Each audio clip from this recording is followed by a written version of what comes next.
शास्त्री, देश भर में विवाद चल रहा है रामचरितमानस को लेकर के और बाबा भी आहत हैं इस बात को लेकर के क्यों आखिरकार बार बार हिंदू धर्म ग्रंथों के साथ इस तरीके की तमाम चीजें हो रही हैं।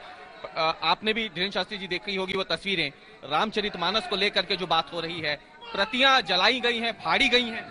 भारत के हिंदू राष्ट्र भारत में जहां के प्रत्येक जनमानस के कण कण में राम जी की मूर्ति, राम जी के प्रति आदर भाव व्याप्त हो, उस उस देश में इस प्रकार का कृत्य घोर निंदनीय है।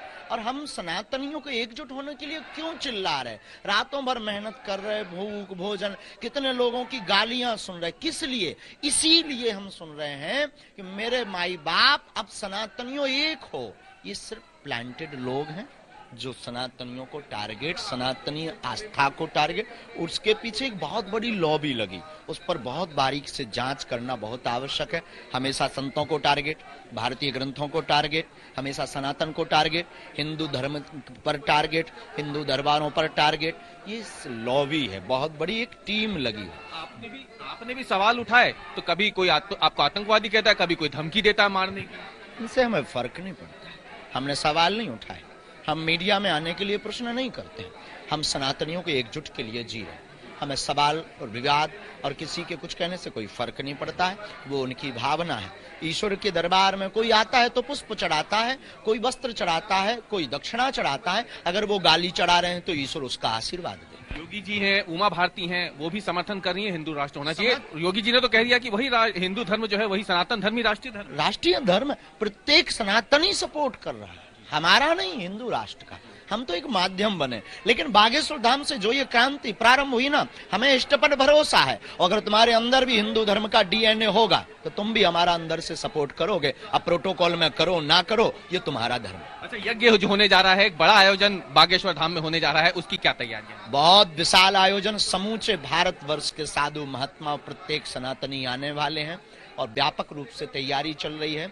और 13 फरवरी से 19 फरवरी तक आयोजन, जिसमें 9 कुंडीय यज्ञ, 5 दिन तक श्रीमद जगत गुरु द्वाराचार्य पूज्यपाद मलुक पीठ वाले महाराज जी की कथा, रासलीला, 121 बेटियों का विवाह, गरीब बेटियां, ऐसी बेटियां जिनके माँ बाप नहीं है। और हमें इस बात पर हंसी आती है कि भारत में हमारे विवादों का वीडियो दिखाया जाता, चमत्कार का वीडियो दिखाया जाता, धर्म का वीडियो दिखाया जाता, धर्म पर टारगेट का, हमारे ऊपर टारगेट का वीडियो। लेकिन मीडिया ये क्यों नहीं दिखाती कि इस धाम से कितने सामाजिक कार्य हुए, कितनी बेटियों का विवाह है। आज तक, आज 4था साल है, लाखों लोग अन्नपूर्णा भंडारा पा रहे, इस पर बात क्यों नहीं हो रही? क्या ये भी धर्म नहीं है? क्या ये दिखाना भी उचित नहीं है? लेकिन ठीक है, धन्यवाद। लेकिन अब तो काया कल्प हो रहा है, सड़कें भी बन रही हैं, सब जगह लोग आ रहे हैं बागेश्वर धाम। पहले भी आते थे, पहले से शासन प्रशासन बागेश्वर धाम के साथ। एक सवाल जो पूरा देश जानना चाहता है, पंडित धीरेन्द्र शास्त्री की मुलाकात योगी आदित्यनाथ से कब हो रही है? सब जानना चाहते हैं। हमारा कोई नहीं है, हमारी कोई बात ही नहीं, ना हमारी कोई चर्चा। हमें बहुत ज्यादा राजनीति से मिलने में कोई बहुत आनंद नहीं है। साधु भाव में कोई मिले तो हमें संतों में के प्रति हमारा आदर है, राजपीठ का हम सम्मान करते हैं, लेकिन हमारा बहुत ज्यादा, हम राजनीति आदमी है नहीं, राजनीति में हमें जाना नहीं।